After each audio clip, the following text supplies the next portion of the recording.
Alright, it's saying it went live and nothing exploded, so we should be alright. I mean, that's always helpful. Yeah. So if my computer does explode, it's right near my leg, so hopefully I can get the day off work tomorrow. That'd be good. Unfortunate accident. But they drag me back on Tuesday, make me work on one leg though. That's goals. Debilitating injury gets you one day off. Yeah, that's all you get. Come back the next day. Yeah. Broken leg Alright. or nah, just come back.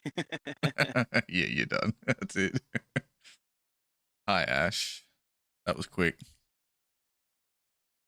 So yeah, the big one I think we've got to definitely address is last night. And Ash was saying on the Discord, you might have to explain it. I assume you were talking, Ash, about everyone saying the Eels got ripped off and Penrith didn't deserve to win. Let us know in the chat if that's what you're talking about.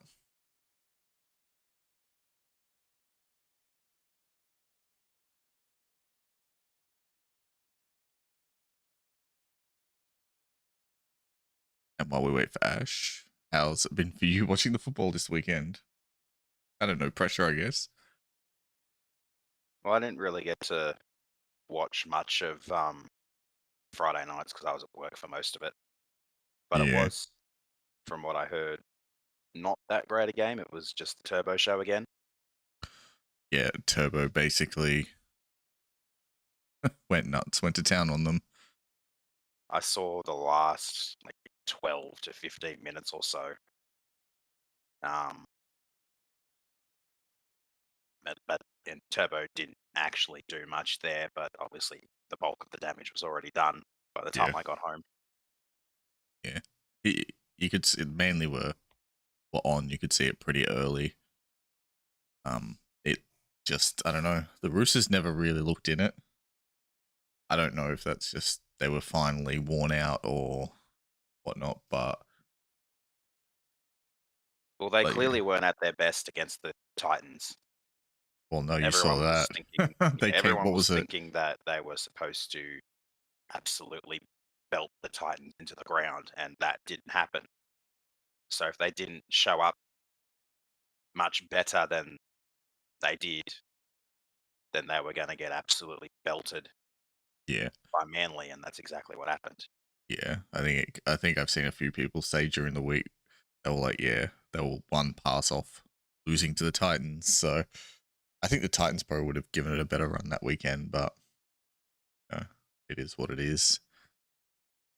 But yes, Ash said, yeah, people are saying we had an illegal interchange, which isn't true. I have evidence. The evidence is out there. It's fine. It's not like some conspiracy thing. A lot of the outrage from that one came from. I didn't hear much about it on the Fox commentary, but I think Channel 9 started talking about it and people kind of went with it. And it's more the commentary had no idea what was going on, which then misled the audience, which then created an outrage, which then later got answered. And then everyone was like, oh, fair enough. No worries then. Was that the one towards the end of the game, like 5 minutes Yeah. left or so? So Yeah. Mitch Kenny, when he got the ankle injury, he goes off and they had. So from the sounds of it, you can essentially bank the free interchange. So Pengai goes off earlier in the game or something. I don't know the exact technicality on it. NRL physio. I'll try to get the exact info down. NRL physio did it. Thing on it. And there is a thing to it, which makes perfect sense.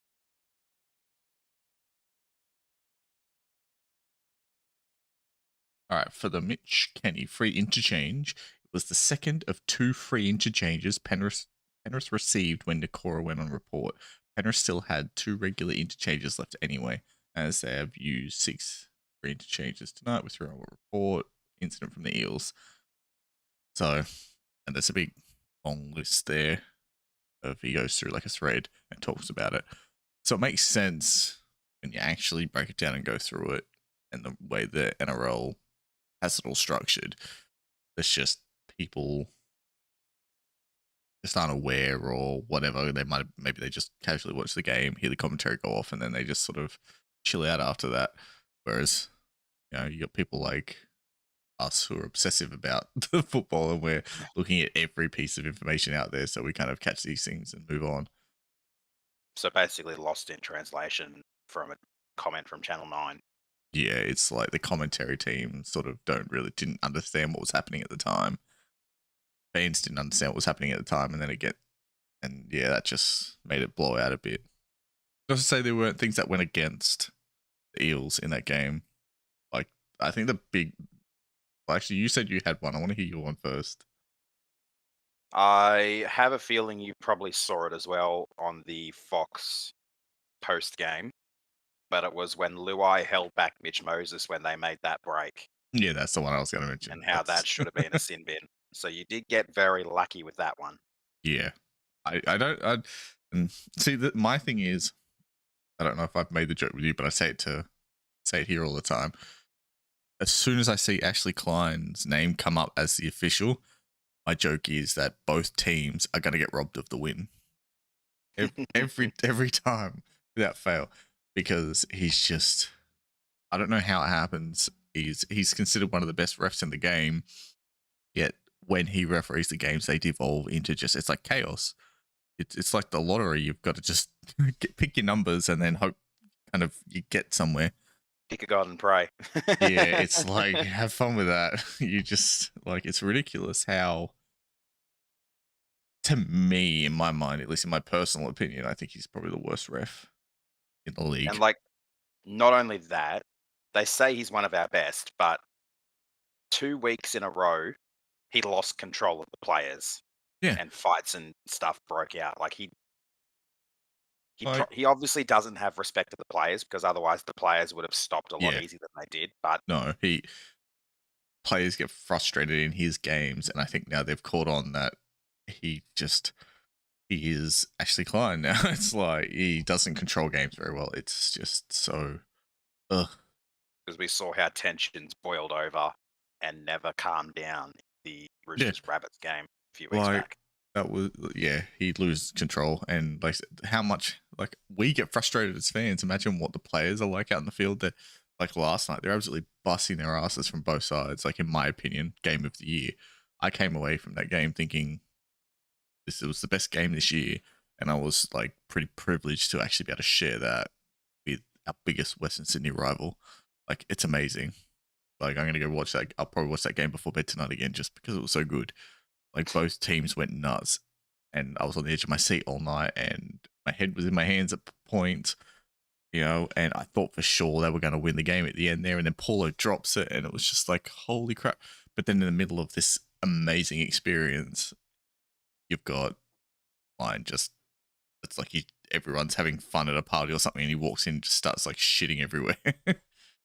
You're like, what's this guy doing? That was it was a wild ride from start to finish. But Yeah. the f- and you think about back to Klein as well, the fact that I think he had 3 or 4 of his calls overturned by captain's challenges. I Yeah. mean, surely one of our best refs isn't going to get that many calls wrong. It's funny that you mentioned that, because I made a comment on Twitter, about him being kind of horrible, and another Panthers fan replied to me and was like, yeah, the captain's challenge kind of saved him there. And I said to him, yeah, that kind of says it all, doesn't it? Like, Mm. the players are officiating the game better than the referees. Like, let's just put them on an honor system. We would And have the had a captain's better game. challenges went both ways as well. So Like, there was the high tackle that we got a penalty goal off of, which wasn't really high. And then you've got that stupid Virgo crusher tackle. the Fergo crusher tackle. Then you've got a high tackle on Burton later, which wasn't called, from Gutho. It's like he's so all over the place. It's like, I don't understand. Like, and they'll probably give him like the grand final or something. And like that crusher tackle, that quote unquote crusher tackle on Ferguson, it was so not even a crusher tackle. It's not even going to be looked at by the judiciary. And it wasn't even going to be called one until Ferguson grabbed for his neck. Yeah.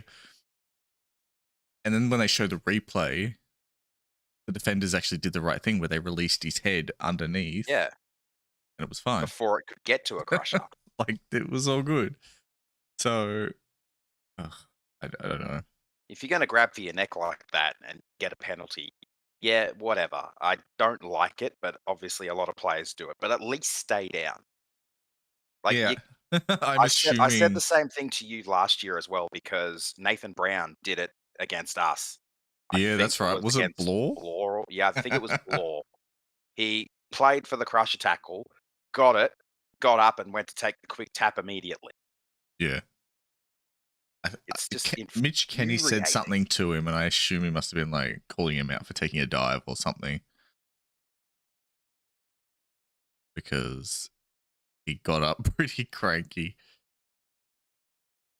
But Oh, yeah, it's don't so blame him. obvious. Like, I don't blame the players though. Like, they're being rewarded for it. Like, you look at that. That's a finals game. I think they're on their own like 30 or 40 meter line or something.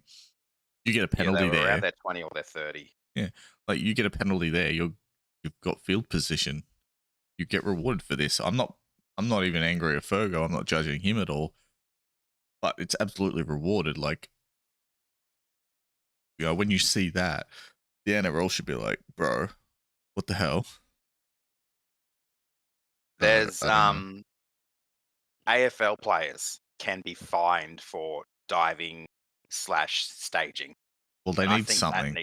that needs to come into the NRL as well because there was a game I think last season where a Swans player Tom Papley was nudged in the back or something, and he took a full on dive forward. Um, got the free kick for it, but copped a fine afterwards as well because there was no way in hell that that force um, would have been enough to send him falling forward. Similar to the Tigers Sharks game at Leichhardt in 2018, I think it was 17 or 18, Yeah, where Tedesco scored a try, but it was ruled no try because Woods, quote unquote, obstructed Gallen at the play of the ball by placing his hand on Gallen's chest and Gallen falling backwards. I think I remember it was like really dramatic. I was there. I was there with my dad. That was one of the first footy games I went to with my dad. We were on the hill. We were furious. But like that's yeah, flopping, staging. There are many different names for it, but yeah, some sort of punishment has to come into the game for that because it's a blight on the game and it's not a good look. Like Vossi was saying it on the Fox commentary last night. It's not a good look No, for the sport. it's horrible. It's like it looks so bad. Everyone gives. If you want to stage or dive or flop or whatever, then whatever, but you're gonna be punished for it. Yeah, do it at your own risk because like we all give as league supporters, we all give soccer drama over like we're tougher and they dive and all that sort of stuff, and now we're doing it. Yeah, 17. I couldn't remember my year. I've years are all over the place at the moment. The struggles that the Tigers are having, Ash. But yeah, thanks. Yeah, 2017. That's fun. Dominic, I don't know if you have it in the NFL at all, but basically it's they play injured until they get the call, and as soon as they get the call, they're straight up and they're perfectly healthy. It's a miracle. It's like Jesus resurrecting on Easter, after 3 days. DCE's been known to do it a lot as well, but for him, it's playing for an obstruction. Yeah, he loves Like his obstruction he will one. deliberately play for obstructions. He tried to do it in 2017 as well. Also at Leichhardt, Tigers versus Eagles, when we had a huge comeback. Ended up winning the game basically within the last minute. Um, yeah, he tried to play for the obstruction, but thankfully that one wasn't called. Well, Moses did it last night. Where Burton ran kind of past him, because when you run the decoy line, you're supposed to go through the line instead of get. So, but what Moses did is just got in quick enough and got his arm sort of. He reached back and grabbed him sort of, as if he's Was that the one tackling him. from the scrum? Yeah, and I'm like, man, Burton's pretty much through the line there. Like if Moses actually follows the ball, but just go straight past him and they don't even notice each other. Like a couple of weeks ago, with different officials, that kind of thing would be called a defensive decision and, not affecting the play, whatever. I don't know. But which is the call that should have been yeah, like made. Moses tried to tackle him.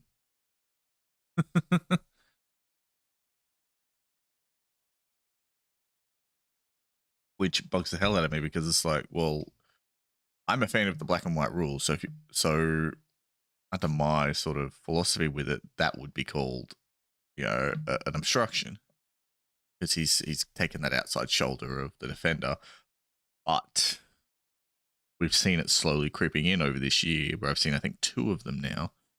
One with Kickow, funny enough, and one where Kickow was obstructed, and one in the last few weeks. I think it was the Titans finals game against the Roosters, and they call them and they start saying, no, the defense isn't impeded and, whatever. And you're like, hang on a minute. Are we playing black and white rules or are we playing common sense here? Like, Yeah, have to make up their mind because that's what's contributing to the no consistency sort of deal yeah, we've got going on. you can't change your philosophy depending on who the officials are, because then the fans have no idea what's going on and you get confused and you're like, well, what am I expecting going into this game? Do you have to then check a list of officials for that game so you know what the penalties are going to be like? Like, that's the annoying part about it. Like, I don't mind how you want to officiate it, just be consistent in, like, you're not going to get everything right, but at least if your philosophy towards these things is consistent, at least you know roughly what to expect. Like, if you want common sense rulings, at least rough, when we're watching it live, we kind of get an idea, okay, when this goes up to the bunker, how are they going to look at it? You're essentially setting up people's expectations before you get to the moment. Don't worry too much about that, Ash. It's just salty fans from other teams. Yes, everyone's like, it's how it is. We've had 2 amazing years, but we've lost like 5 games in 2 years. So people are getting cranky. They're like, hang on, we want to be that good. It's people are just, it's a jealousy thing. A new team needs to be named the penalty team. There's no Cameron Smith at Melbourne anymore, and there's no penalty Broncos for the last couple of years, so they had to pick a different team. Yeah, exactly. And they've gone with the alliteration. Exactly. I don't think people want to admit that the Storm are slightly becoming more likable. You've got like Christian Welch and Pappenhausen. They got a few likable players coming through, so I think people are drifting away from that now that the old guard are kind of out of it. I think Munster's really the only one left who people would outright start calling a grub or whatever. With his kicking out. Yeah. I think most Para fans, most not all, are turning into what New Orleans Saints fans were after the 2018 NFC Championship game. Hashtag whiny over ref ball. Yeah, we have the hashtag, what is it, ref blaming or something? Ref's fault. Ref's fault. Hashtag ref's fault. So yeah, we've got our own version of that. But like, I don't know. Like, Also, Ash, what I was saying to I asked Old Panther a question at halftime last night. I basically asked him, "Do you think that the Panthers are trying to be too fancy and too desperate when they're getting the ball in good attacking position?" Because really, both teams were throwing away opportunities. It was one of those games where both teams had the opportunities, but neither could capitalize on one. Both teams, one and only try, had a bit of luck involved, especially the Eels one. That's more, well, that was more of a Dylan Edwards lost at sea sort of deal. Like, it was a hell of a kick. Let's not downplay that. Like, oh hell yeah, hitting those spiral bombs to that like perfect degree is great. Moses did a fantastic job, but it's not like they had some epic set plays scoring tries off of and breaking down the defense sort of thing. I think that's what we mean when we say lucky tries sort of I know a lot of people get offended, like para fans, be like, "Oh my god!" Yet, it's okay. It's not an insult to Moses. No, it was a hell of a kick, absolutely. But you can't say that either team got robbed. Parramatta had chances for um, 2-point field goals. They had chances to score tries to level or to take the lead. In just like the Panthers had chances to kick penalty goals to go a little bit further ahead. There was so much going on both sides that the way I see it is that whichever team won last night would have been lucky to win and deserving of the win at the same time, because that's the kind of game that it was. Yeah, I can't argue with that at all. That was it was an intense game, like, and as you said, like there was momentum. You can go back through that game. You can sort of time the momentum in blocks where each side would have it. They'd sort of soften each other for a bit. One team would come out with the field position, momentum, and then it'd swing again. They just kept going like that through the whole game, and it was really nice to watch. Which is why it's disappointing when everyone's talking about the referee so much, because there's actually a lot of good to talk about in that game, like especially defensively. Like, when was the last time we saw that kind of defensive game? Like, I think the last Exactly. one you hear about is, I think it 2013 Manly Roosters. They played a final. It was like 4-0 or something, and Well, the it's like, Tigers won 2 games in the first 2 rounds of 2018, um, 10-8. mm, Both games were 10-8, so that's pretty defense orientated. yeah, that's what I mean. Like, It's there was two top teams absolutely giving it to you, and it wasn't small collisions either. They weren't like being, passive or tentative and yeah, they cautious. were nailing each other. They were absolutely nailing each other, and the defense was moving up for 80 minutes. Like, it was intense line speed and, cover defense. And it was like, you could just tell it was just radiating off them how much both sides wanted to make sure they didn't get scored on. And it was like, it was so amazing.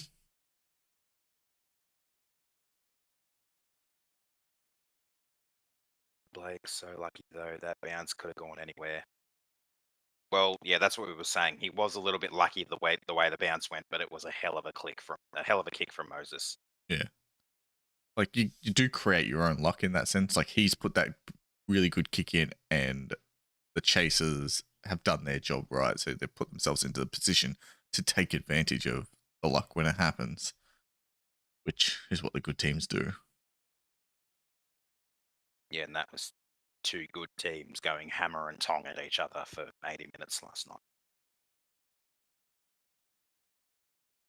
So how close were you to shitting your pants when they made that late break down the right side? I can't say that washing wasn't involved after the game. Like, I was on the edge of I was literally sitting on the edge of the lounge, and I'm like, head in my hands, and I'm bouncing around, and my arms are flailing everywhere, and I'm like, oh my god. Was that an almost cover your eyes and don't watch moment? I definitely, a couple of times at the end there, like, had like my arms like over my head, like in a fetal position. Like, Like when what? when they made that break down the right side, which was when Luai should have been sin bin, but that was yeah, that would have been the moment where your Panthers fans would have had your heart in your Yeah, that throat. was definitely terrifying. The one thing Your that, season was literally a yeah, it's like couple you missed tackles away from being over. the only thing that helped in that point was, I know how fast Brent Naden is. I don't know how many people realize it, but Brent Naden's actually quite the speedster when he gets going. And something he's good at is recovering from something like that. At center, it's weird. At center, I hate him at center, but on the wing, he's all right, because if he has that overlap, get him at wing, he's able to recover it quite well. So Yep. I knew he'd get back. The question was just the decision making around what everyone else did. So, you know, would Dylan Edwards make a good decision? And then you've got the other cover defense, stuff like that. So I was like, oh my god, it was like terrifying depending on what the Eels did, and it was just all like flashing before my eyes. I'm like, shit. And now we wait with bated breath for two blockbuster prelims. Well, yeah, it's funny. Everyone's like, "Oh, the Storm gonna smash them!" Ha ha ha ha. And I'm like, you know what? They probably will. Like, without trying to be too negative, that week off alone, just from that point of view, is such a huge advantage. Like, we've just had two bash 'em up games to get to this point. I know Ivan was trying to be positive in his press conference, and he was saying how, yeah, it's a good preparation to go in against the Storm. But like, Big focus on recovery for your team this week. yeah, the Storm players would have been sitting there taking shots every time and cheering every time there was a big hit last night. They would have been loving it. Like, because we've just murdered each other. Whoever played last night went through, whether we won or lost, both teams were going to have that same problem because it was such a physical game. The Storm are going to be loving it. Exactly. I'm dreading it, something fierce. Because the Storm will play the perfect game.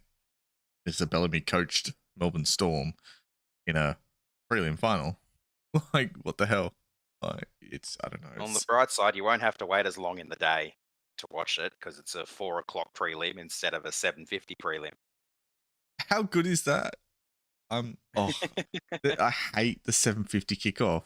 Am I the only? I don't know. Am I the only one? Like, I much prefer when you've got, especially in the finals, kick it off earlier in the day. Like, I'm old enough to remember, back in my day, we had a 3 o'clock grand final kickoff.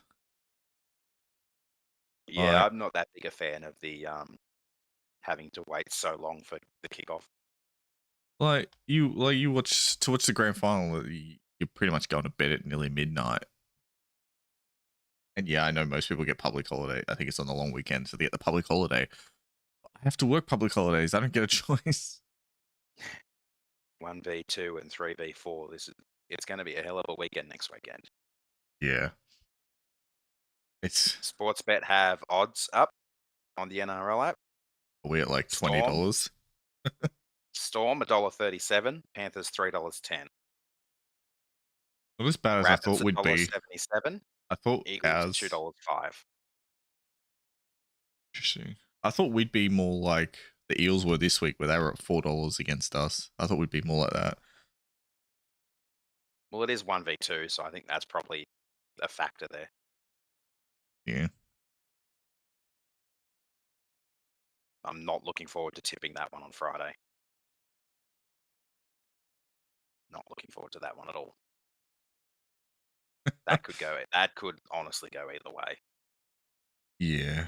Well, the problem with these games is form lines kind of mean something and they don't at the same time. Like, you look at last night, that game was 2 points. Like, they were essentially a polo dropped ball away from being able to have a shot at winning that game.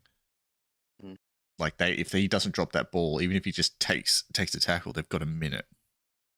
And still 4 tackles up their sleeve. Yeah, so it's like, but they went in at $4.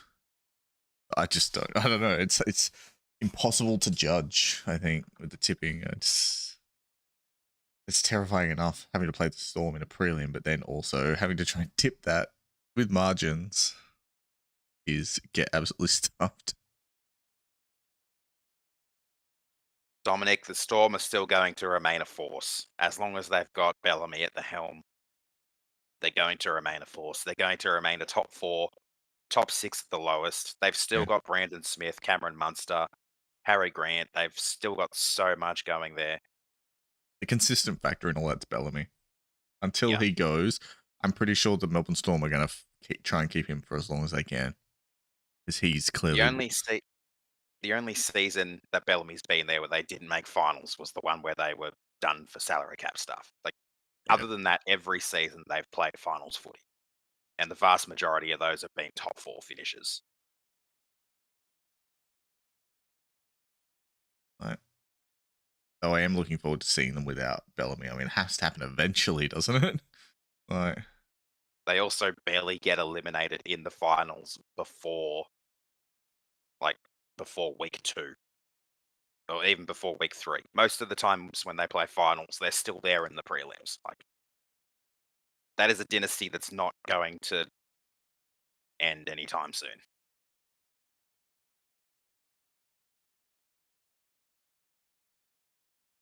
What's interesting, people Manly keep want, saying he's going to move on, and then they keep going, "Oh yeah, we got him for another year." I Yeah, think that's another 3 or 4 years or something at least. like the guy's going to be the richest coach ever when he leaves, just because they're going to have to keep upping his price every year just to convince him to stay. Like, please don't leave us. We need you.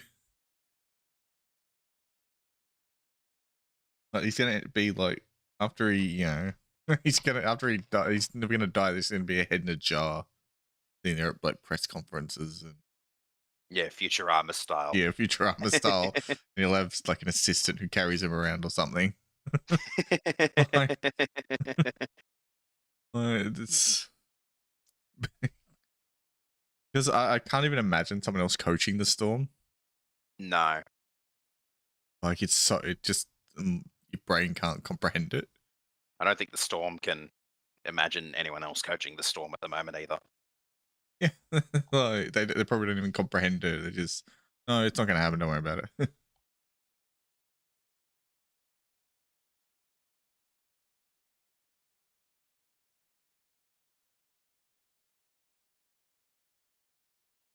Tigers want Tarek Sims. Do you want Tarek Sims?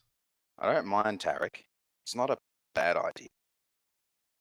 Not too keen on the idea of losing Garner to get him, but probably would also prefer a new front row forward, someone to partner Batoika Manu in the front row. Yeah. Well, you basically need to replace Tamo. As He's harsh got as one that more year. sounds, like yeah, because there's no way he's getting extended. Pretty sure if that happens, there'll be like a riot and Absolutely, there will be. things burn down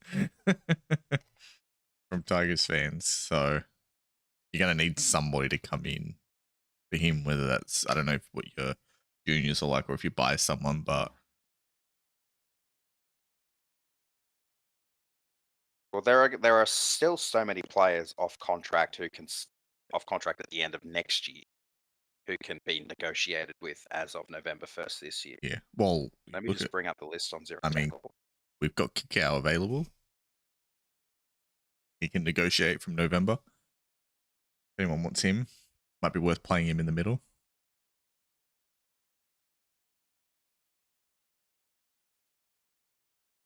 I'm not saying it definite Aaron, but if your American counterpart in the Patriots in the post-Brady era are an indicator, because remember Belichick is still there. If the Bellamy thing is comparison, I noticed the names Belichick, Bellamy. coincidence? I think not. I don't The other know. thing we're missing is the new style of lock forward. Like that ball playing lock Yeah, is something we you need really need as well. you We need don't have someone that. who can hit the ball up well. Also has a decent passing game. Can get a decent play of the ball. Like they pretty much do. They're pretty much almost a halfback and a really good prop forward at the same time. But they also need to be able to play big minutes, like Yog, play 70 or 80 minutes, whatever. It's like There that. is a list of 40 prop forwards off contract at the end of next year. Damn. You might as well just take your pick at that point. I'll have one of these and one of them. There's a fair few on there I definitely would not want at all. Be expected in forwards. But yeah, there's 40 props and 9 locks off contract after next year. Well, I think Twal is definitely a better prop than a lock.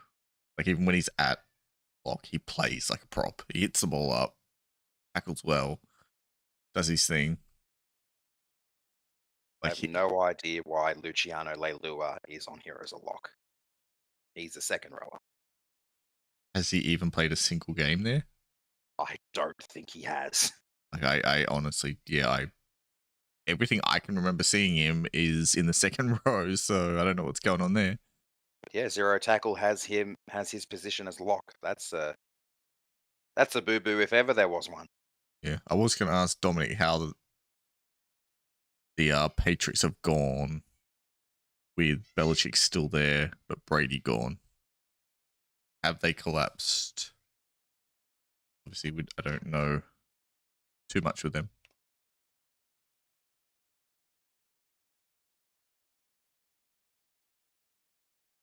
So you guys at the Panthers, you have 12 players who can start to be negotiated with as of November Yeah, 1st. it's a decent list. We have 10.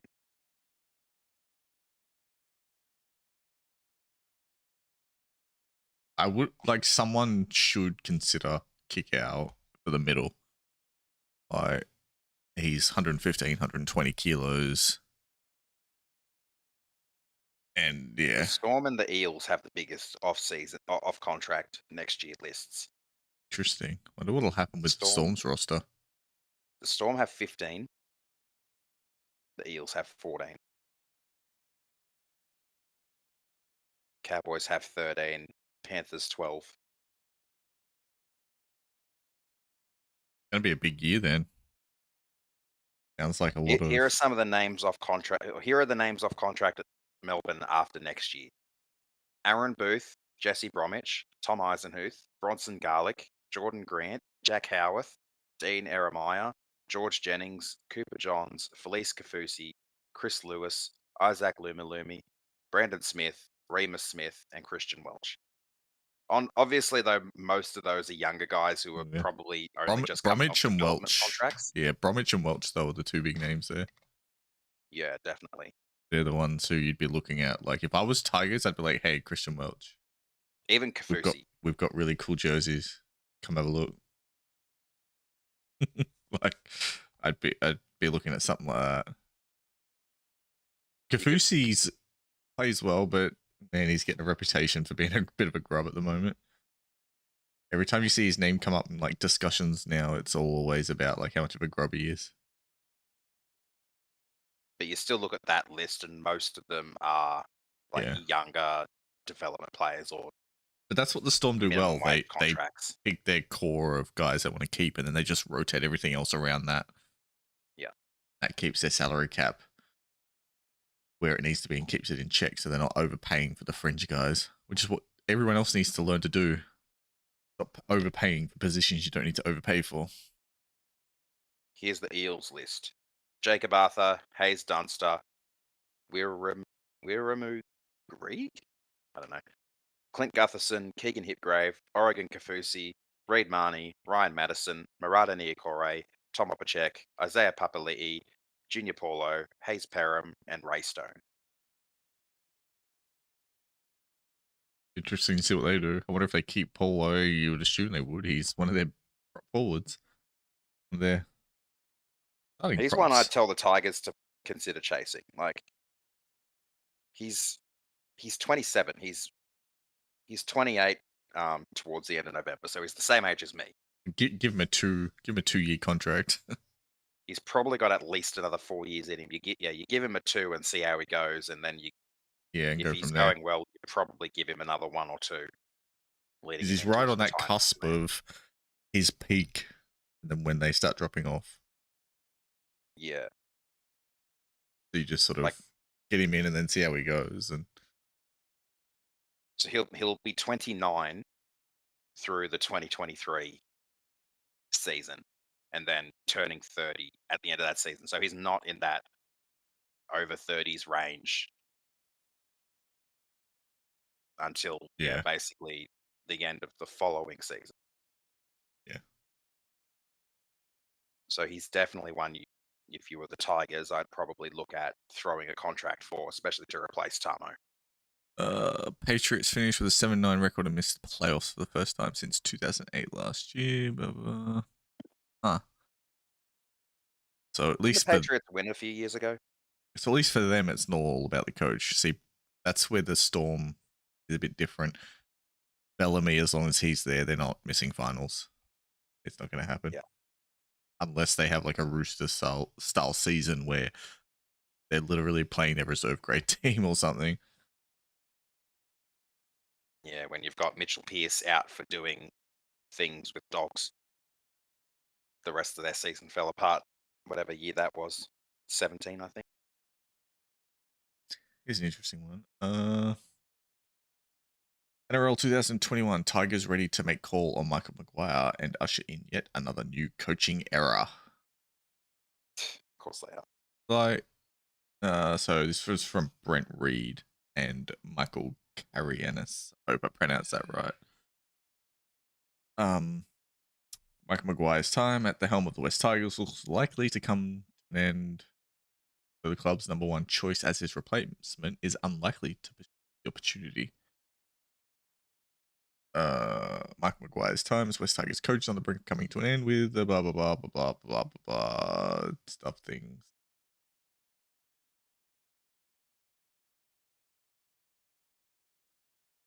So yeah, is that right? Is that what you guys want?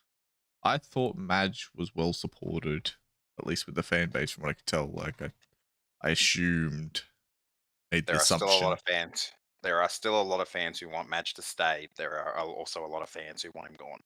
It's very divided at the Yeah. moment. But most of the fans I know want him to stay.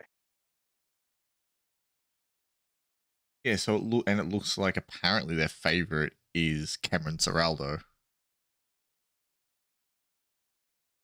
And I'm not sure if going straight to Ciraldo, who's never coached a first grade game in his life, other than when he was caretaker coach. Yeah, he had that moment of caretakerness at Penrith for like the end of the season. So technically, he's coached a finals team. If we want to be technical about it, on your I camera. don't think it's the right call going straight to him.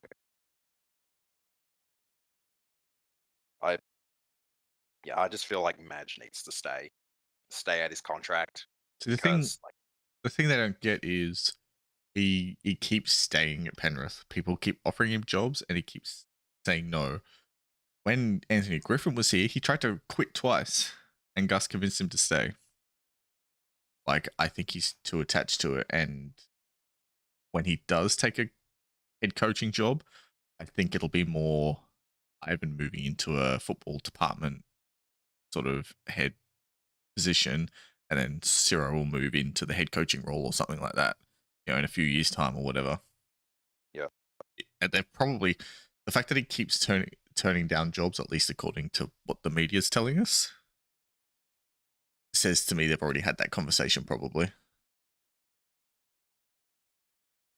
Like if the reporting's correct, at least, like, who knows what's true and not from the mainstream media with the NRL.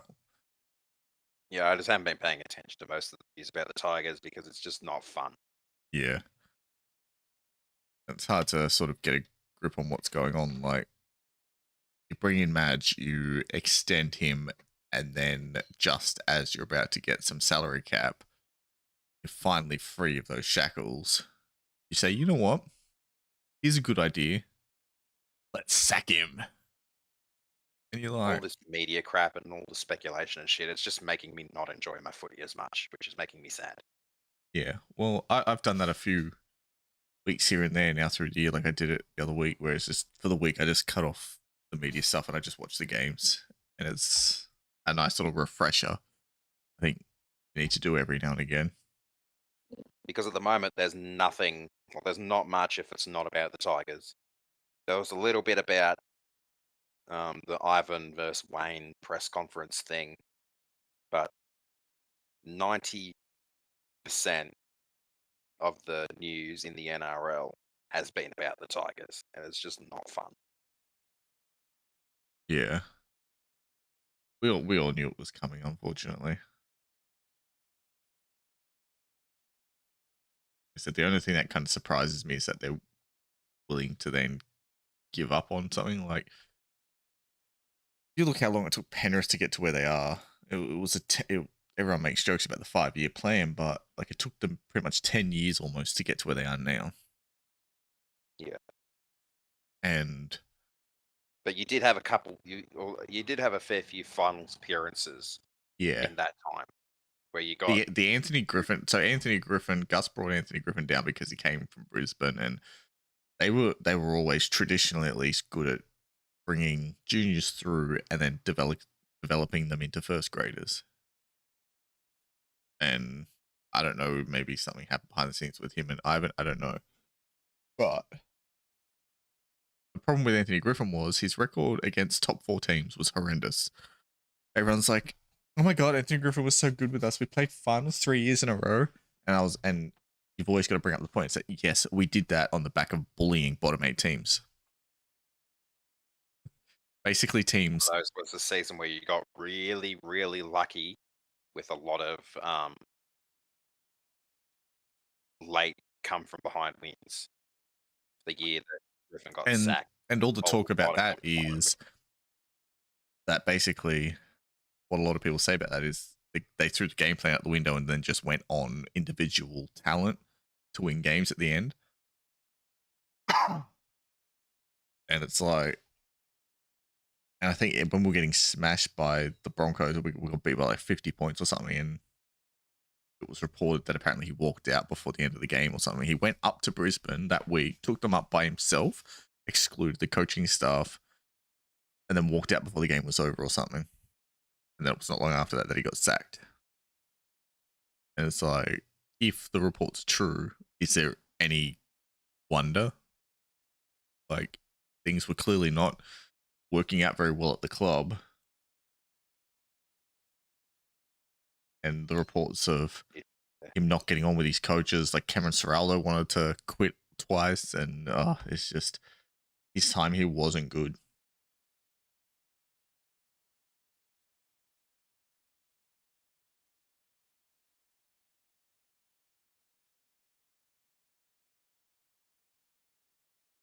Yeah, I'm probably one of the few Penrith fans who don't actually rate him very much, honestly. And that time, I think, was a bit, what's the word? Bit of a smokescreen, I think. How long was he there for? He was there 2016, 17, and 18. Ivan came across in 2019. Who was there before? Ivan. So Ivan Was only gone for a few years. Ivan Coate was there 2014 and 15, I think. And then kicked him out the door. Yeah, and which was really weird because 2015 we had like a big injury crisis. We were top 4 in 2014. Then 2015 we won our first 2 games with our proper full strength team. And it looked really good. And then injuries started happening, and that's when the losing started. So I didn't think Ivan was to blame for that year. I just figured, well, it's a bit of bad luck or whatever. And then we ended up with Anthony Griffin anyway, which I thought was a bit unfair on Ivan. He's back now, and I can't blame him for having that unfinished business. He mentioned that like some of these guys he debuted, like Isaiah Yeo debuted under Ivan.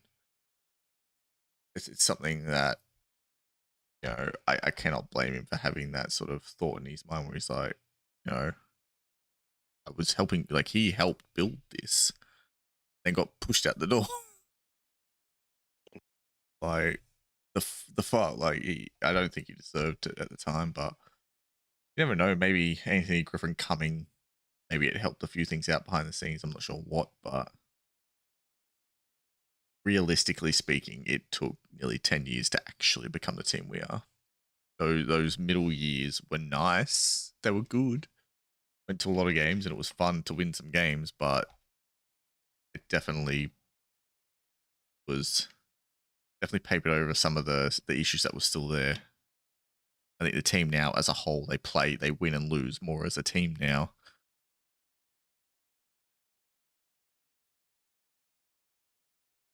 Yeah, the teamwork is the main thing. That's what you need. Yeah, and that's what Tigers need to do. They need to go, right, we're going to sit down, we're going to create a vision, and this is where we are, this is where we want to get to, and this is how we're going to get there. And they need to commit to it over the long term. Like, it does you no good to keep just shuffling the deck every couple of years and go, oh, it's not working yet. Oh, it's not working. Oh well, try again next time. Like they seem rudderless is a good word for it. They're not sure what they're doing, and they're just going to keep throwing darts at the board and hope something works. It's like they're It's hoping if we show. can, yeah, if we can just make finals, everything will be fine. And it's like, but okay, you say if you do magically make finals one year because you're slapping everything together with bloody sticky tape and hoping for the best, And then we miss the finals again for the next 5 years. Would you call that a yeah, success? No. like exactly, like fans aren't going to enjoy that. They're going to be pissed. Like you need to actually come up with something that's sustainable, like we've got, you know, like Get back into the top four and actually push for that premier, that second yeah, premier. like for all the talk of we choke and all the shit we cop, fact of the matter is we're in that position now where we can compete with the top teams, which we haven't been able to do for a very long time. For Yeah. 90% of my time, I'm 35. I've watched it for my whole life. My first ever game I remember watching was the 91 grand final. And for 90% of my life watching, we weren't really that competitive with the top teams. And now we're doing it consistently. And it looks like we'll be able to going forward into the future. Fingers crossed. And that's the other word, consistency. Like you look at from 2018, you look at what the Tigers have been able to do against those top teams. 2018 round one, beat that year's eventual runners up. Round two, beat that year's eventual premiers. Round five, beat that year's eventual premiers again, yet still finish six points out of the top eight. This year, we had that game against the Rabbits that you could argue is up there as one of the games of the year as well, that we should have won and that we'd lost because of unfortunate calls. But you look at the Rabbits now; they're in a prelim. Like we took it to a team that's made it into a prelim. There are things there. There are positive things there. But like you look at that. I remember this is what screwed me in a lot of my tipping because you watch a game like that and then you're like, oh wow, if they play even like half of that, they'll be okay for the rest of the year. So then you start tipping them and then they play like absolute garbage, and you're like, fuck. Yeah, because following that game against the Rabbits in round six, we had the Eagles on Anzac Day and got absolutely slaughtered after scoring the first try of the game. I remember I had a look at the bloke in a bar podcast and had Cameron Smith on it. I hadn't watched it before, so I tried it one day this week after work on the drive home. And he said, as a footballer watching them, they look like they like. And he said, I wasn't really trying to put anyone down or anything, but they look like a team that were trying to get their coach sacked. Like just the effort and the mentality and everything about it just looked really flat and not really But then they came caring. out the following week and beat the Dragons, who were still Yeah, a top eight team. and that's the weird thing is like, what the hell is going on? How you have it's like two different teams running out. Like, do you remember the movie Space Jam and the little Yep, aliens steal their talent? It's like that's yep. happening every couple of weeks. We're stealing the talent of the other team, and then we're giving it back Yeah, like and going to shit again for a few more weeks. it's like I don't understand how they manage it. It's like they need to be able to build up that week to week consistency. And No, then, I got it right, Ash. Yeah, it was Roosters round one, Storm round two, and round five.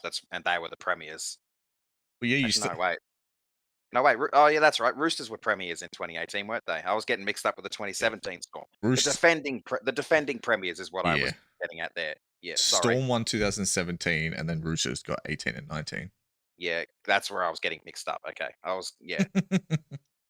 The eventual premiers in round one, and then the defending premiers in rounds two and five. There we go. My head's all over the place. The media's doing it to me. And yeah, Burgess did knock on. We all know he did, but letter of the law from the camera angle that they saw, where it looked like he granted it, they had to go with it.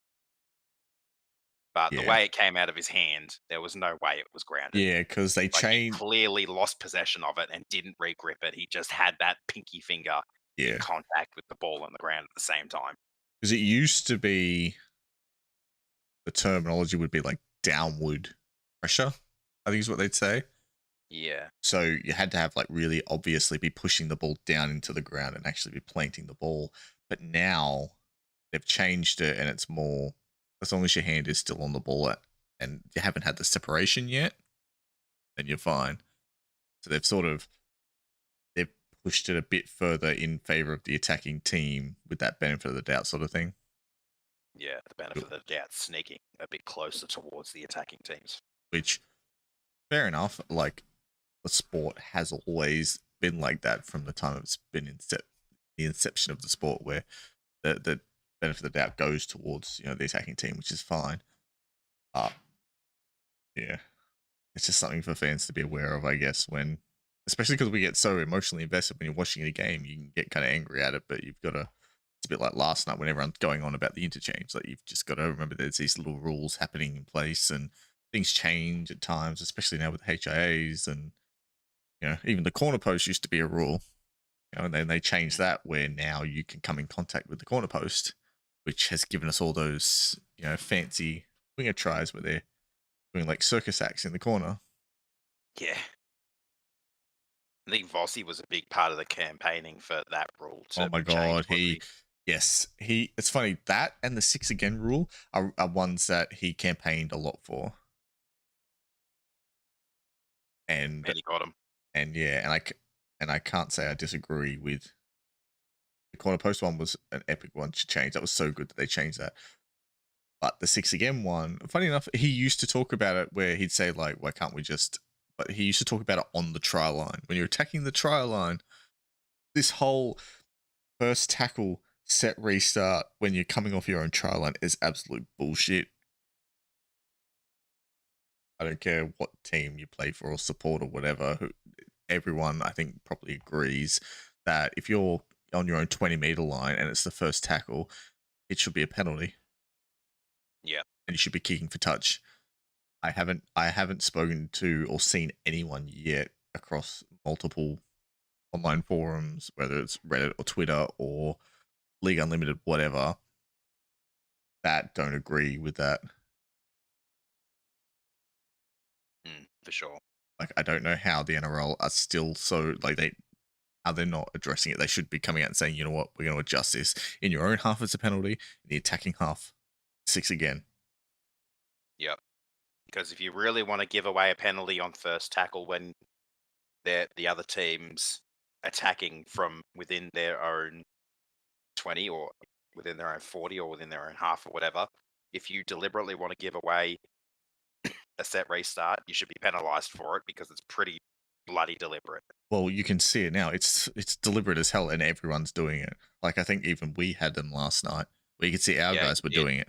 Like, but everyone knows it's to an advantage. You kick down, you hold the fullback down for an extra couple seconds, set restart.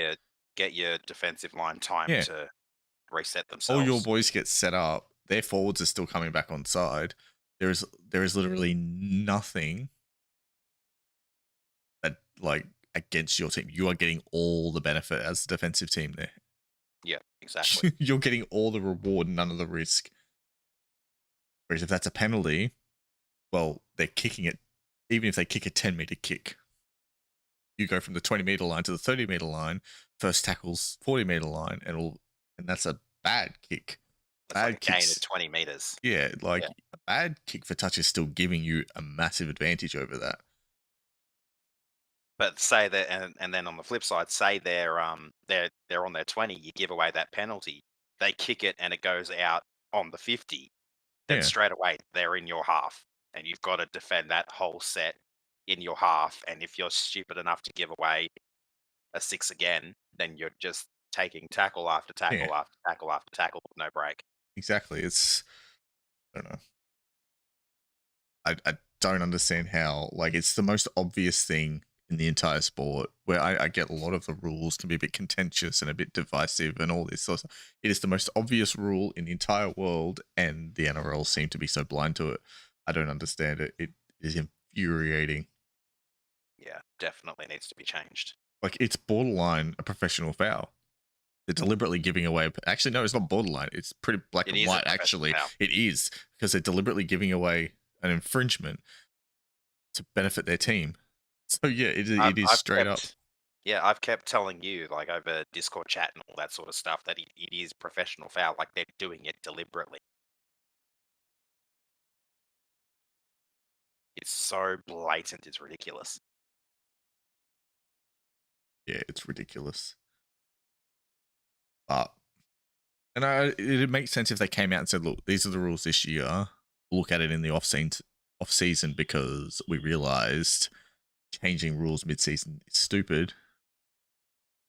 You would hope they realize that, but Get your shit together, NRL. yeah, they haven't like addressed it at all in the slightest. It's so weird.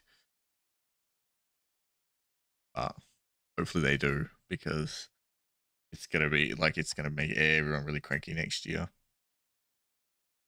Yeah. Pretty much.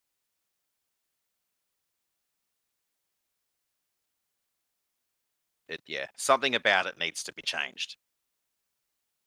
Because it's just Well, the weird part was it was always meant to address the thing. Like, you look at 2013, 2014 was around the peak of it.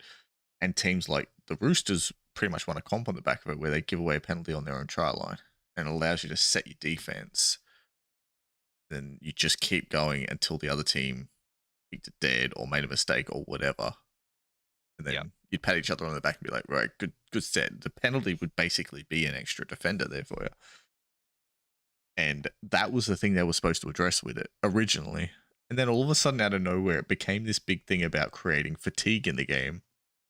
I'm like, where did that come from? I don't understand. Like, I thought we were at a really good place with the amount of interchanges and, you know, all that sort of stuff. Like, the forwards were just at the right sort of space where they needed to be, and they differentiated from the second rollers. Essentially, your props and second rollers were different players. Like, That's the concerning thing right now, isn't it? Like, they want fatigue in the game, but they also want to protect player welfare. They can't do both. well, They can't no, have their cake and eat it too. like, fatigue to the extreme level is just going to create poor technique, and then you're going to have more head injuries, especially with tackling technique. You look when guys going low, one of the biggest ones you see, like Jake Friend, who had to retire this year, the concussion stuff. The amount of times you'd see him get knocked out going low in a tackle, you cop their hips or whatever, and Mhm. like, that's the kind of stuff that's going to get worse if you keep trying to speed the game up and create more fatigue too much to the extreme. Yeah. It's just, yeah, they want the best of both worlds, but they can't have the best of both worlds. It's just not going to work the way they want it to.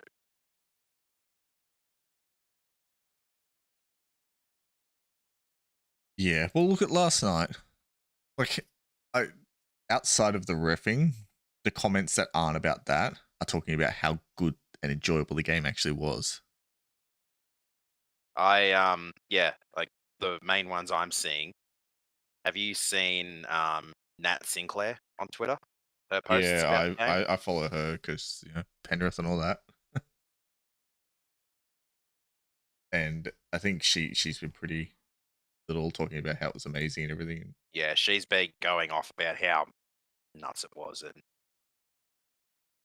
full credit to the boys, and full credit to the Para boys as well. Yeah, Full and credit to everyone. yeah, basically full credit to everyone. Everyone gets some love, because, and they deserved it. That's the disappointing thing about it, is it's like basically one of the best games of the year, and everyone's just talking about the referees.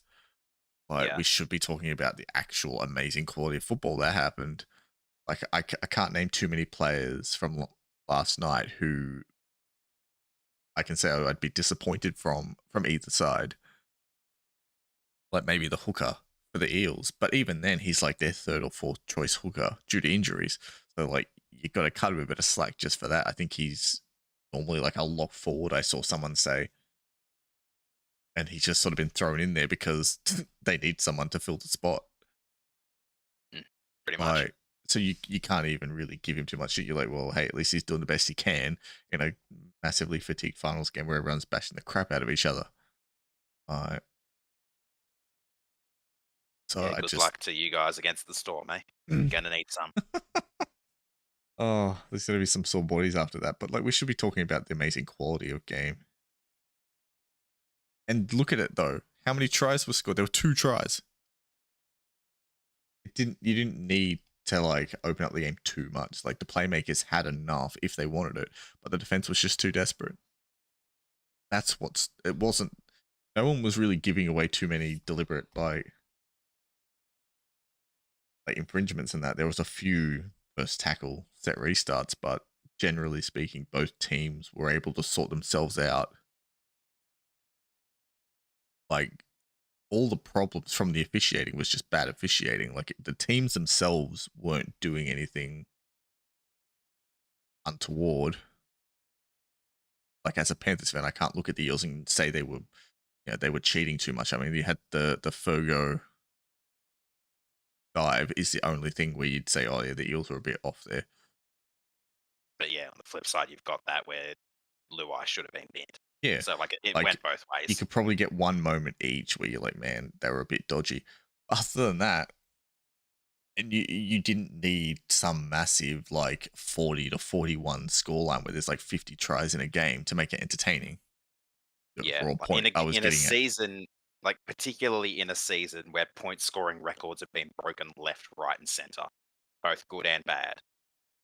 That was the lowest scoring game of the year after what was he saying? I think it was a 10-6 Knights Warriors game earlier in the year. That was the lowest scoring game of the season until this one, which was just 14 points. Yeah. And it's taken until round 14, uh, until week 2 of the final, sorry, for a game where 14 points have been scored. You could go through the entire season and find maybe 3 or 4 games total, maybe 5, where there's been 20 points or less scored between the 2 teams. Yeah. And you don't need that to be entertaining. I don't like, yes, tries look good when you're making highlight reels or whatever. And maybe when the NRL get up on their website and they're like, oh, let's get our Twitter post up and we'll have all the tries. Sure, it makes a good highlight reel. But if you actually sit and watch a game, just watching 2 teams score on each other constantly isn't what rugby league's necessarily about. Like you need the balance between attack and defense is what NRL is about, what rugby league is about.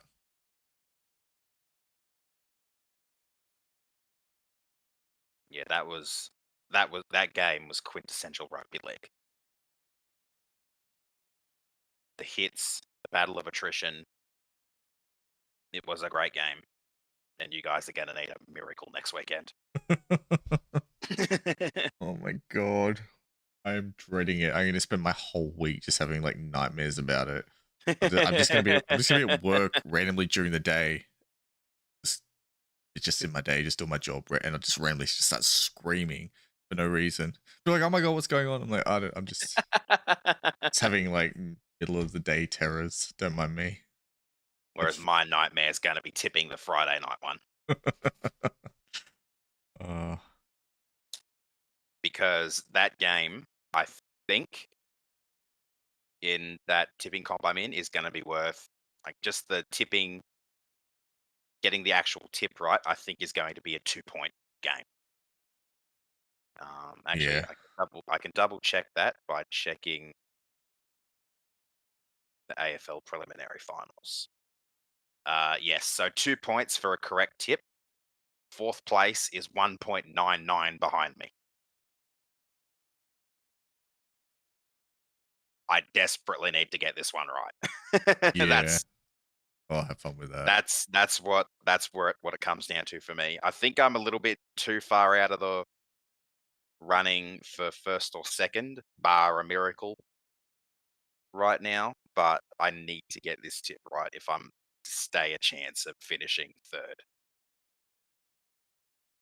Ash, I Yeah. wouldn't bother predicting yet. You gotta wait till team lists Yeah, come wait out till the because team anything lists. can happen. Like, for all Adam Reynolds was like abducted by aliens or something, and yeah, I mean, we saw Turbo slipping over in the shower that time. Like, you never know what's gonna happen. Yeah, I wouldn't go predicting things just yet. Give it a But couple days until if it's a Tuesday. close game, I actually wouldn't put it past South. I'm out on top. I think Souths have the forward pack, and Eels have. I mean, sorry, Eels. I've got Eels on the brain from last night, and Manly have The Turbo. back Yeah, so Turbo and Saab. yeah, If you're saying Turbo, you got to say Saab as well because yeah, he's like a with those two. freak. But I think if it's a close game where it's like in that grindy back and forward, I think South will take it. I think if it flows a bit more, it's a bit more open, then I think Manly have it to take it. Yeah, in these early stages, I'm looking at tipping Souths, But but I am by no means convinced. but it is definitely the definition of a 50-50 sort of game where you're not sure what to do. I am going to still be pondering this tip 10 minutes before I start work on Friday night. Yeah. That is, I am going to be stressed out that whole night at work because I need that tip. I Yeah. desperately need that tip. I don't envy it. Like, it's going to be impossible. I want my $300. Better yet, my 500. First, second, and fourth can all tip the loser. I'll tip the winner. Will be great. Basic Actually, begs the if question: if they do all go one side, do you go the other side just to be different and hope for the best? but I don't know what they're gone until kickoff. I can know what they've gone earlier than kickoff, but to do that requires locking my tip in and not being able to change it. So I literally cannot know what they've gone until after kickoff, which is the scary part. Yeah. Every time I've sent you screenshots of who's gone who, that's the first time I'm seeing who's gone who. But out of curiosity, if I was to tip the winner, first, second, and fourth all tip the loser, I would be, barring margin points or bonus points or anything, if it's just the flat 2 points, I would be 0.06, actually, no, 0.09 behind first.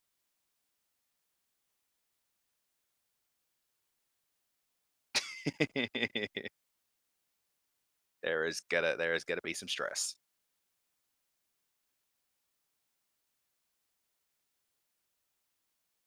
It's funny, people keep talking about the tackle on Liam Martin that wasn't a high tackle, and someone's actually got a screenshot of it. Angus Baker 21 on Twitter, and the screenshot is here. I'm gonna bring this up actually. Where are we?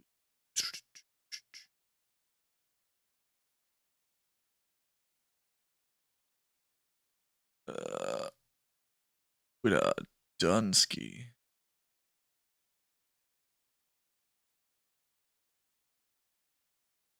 Let's just bring this up because one. Everyone says it wasn't a penalty or shouldn't have been a penalty.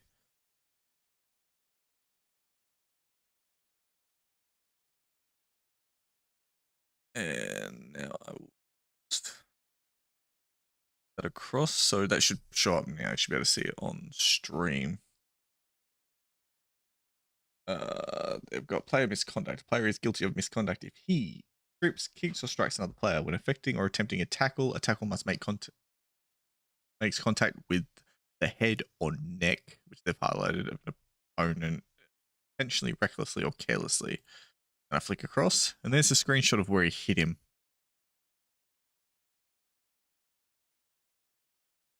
See that?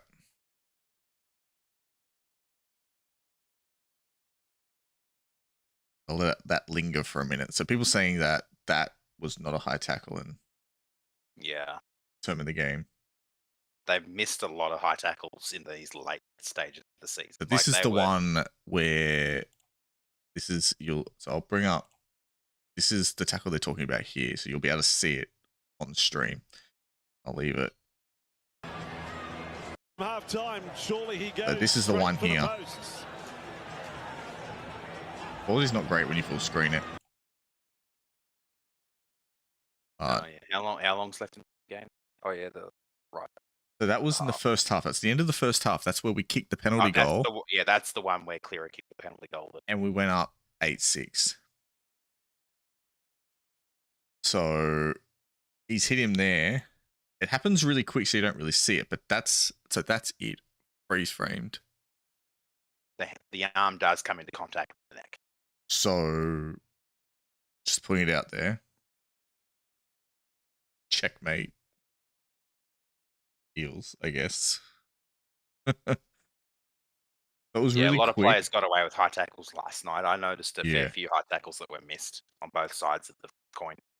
I guess like when you're actually going through it, it's really quick, so it doesn't look right. Like even watching that clip now as it's going past, like I wouldn't say that deserves to be a high tackle penalty. But the freeze frame does show it that it is. So yeah, I guess it's like, well, maybe the ref was just on his game for that particular call and fucked all the others up. I don't know. Like it's weird Dominic, how if you're going to get either of the prelims next weekend.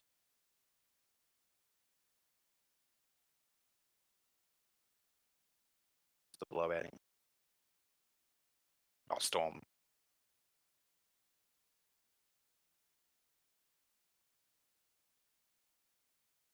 The NRL would want to push harder to grow the US demo. 3 total final series games this year, 2 of which were blowouts. Fingers crossed, FS2 gets the GF. The G is pathetic. And then just reading. To do with time as well. Yes, I'm reading through the comments and everyone can see it on the stream. It's interesting. Most people are like, yeah, fair enough. But because, as I said, the footage itself looks very much like it's actually not a high tackle. But as people said, I do find it funny that Josh Robbo is saying me either, but go with what the referee says, because he's one of the ones who's most constantly questioning the referees. He's had a good couple of days. I think, I don't know, it's like he's very different the last few days. So I've actually enjoyed his Twitter contributions. So I'm not sure what happened, but he's doing a bit better now. It funny. Yeah, it is a little bit ironic. Honestly, at this point, I find it funny when any NRL fan like backs a referee. Like there seems to be such a culture of like going after the refs at the moment. The last year or two has been particularly bad, but you do, I guess. Yeah, but and one of the prelims. Don't know which one. But as people have said, like we had 2 in the second half, which were genuinely penalties. Even if you want to discount that one, even though we've seen the freeze frame, even if you discount that, there was 2 in the second half, which were both genuine penalties. Which if they were at 6-6, they would have kicked the goal then, and the same result happens. Yeah. Speaking of which, would you have taken the 2 at either of those penalties, even when you were already up by 2? Straight up, no. Because you're just going up to 4. It's a converted try still beats you. You need to score to put it out of reach. Still gives you a little bit of breathing room, though, in a way. It does, but only in the sense that you've essentially got to hope to God that you're going to pray to the football gods here that if they score, they're missing the conversion. And in saying that, it still takes the 2-point field goal out of the question, and it takes penalty goal out of the question as well. I mean, it does, but even then, a 2-point field goal just takes you to goal point. Yeah.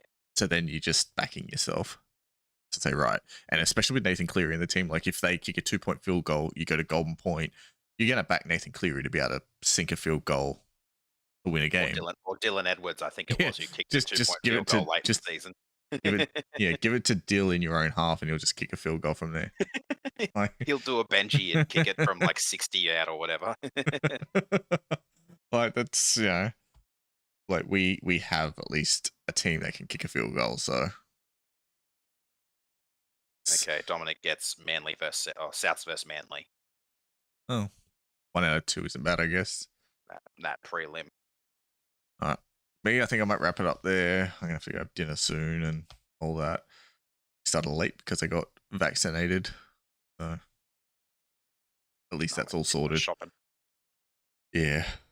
Especially working at like Coles and that. It's nice to be done because you don't know who's walking in. Like we're one of the few stores on the coast now who haven't had cough. Yeah, I've noticed all of the posts about venues of concern and all that stuff, and how it's so many cold stores, and I'm like, oh, I wonder if that's the one that he works at or not. No, so it's pretty much, I guess, because that's one of the few places everyone's going to, Coles and Woolies and that. So if anywhere's going to get it, it's going to be those places because that's where everybody's going. Like, thousands of people through in a day. Like, it's nuts. So it's like better to get it done, I think, and be sorted. Yeah, don't forget your alcohol. People need their alcohol too. Yes, and that's especially on lockdown. I imagine you guys are actually pretty hectic because no one can go to pubs and stuff now. So everyone's doing their drinking at home. We have our busy days. Yeah, for us, Thursday and Friday, and then the weekends. So Thursday through Saturday, but I don't work Saturday, Sunday. So my crazy busy days are Thursday, Friday, with Friday being just over the top ridiculous. And I don't even know how people have that much money at this point. Like, I just assume everyone to be broke because the online department is going nuts. They absolutely run off their feet to the point where they physically almost can't keep up. But then in-store is also copying that too. So it's like it's doubling up between online and in-store, and you're like, where the hell are all these people coming from?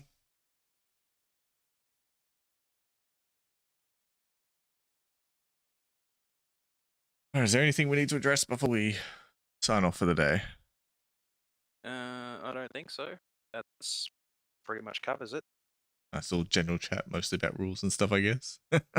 Just some random topics. Talking about a couple of semi-finals, and but I'll definitely have a look when I have my dinner and all that, and I'll have a look. Yeah, Dominic's asked about getting the games. I'll have a look who's showing what in terms of regular season NFL games. I'm not actually sure. I'll see what pops up on KO. We get a few on KO. Yeah, I know Channel 7 had the finals and that, and I was watching it, able to pull it up on the computer. Their playoffs, as they call them, I guess. All right, guys, cheers for coming, and I'll catch you next time. Well, there's 2 games tomorrow morning of NFL. Actually, 3. No, 4. 4 games of NFL tomorrow. Not bad. Browns and Texans, Steelers and Raiders, Chargers, Cowboys, and Ravens, Chiefs. 4 games on KO tomorrow. There's those first 2 at 3 a.m. Chargers, Cowboys at 6:25 a.m. and Ravens, Chiefs at 10:15 a.m. Not bad. And then there's one on Tuesday at 10 a.m. Packers, Lions.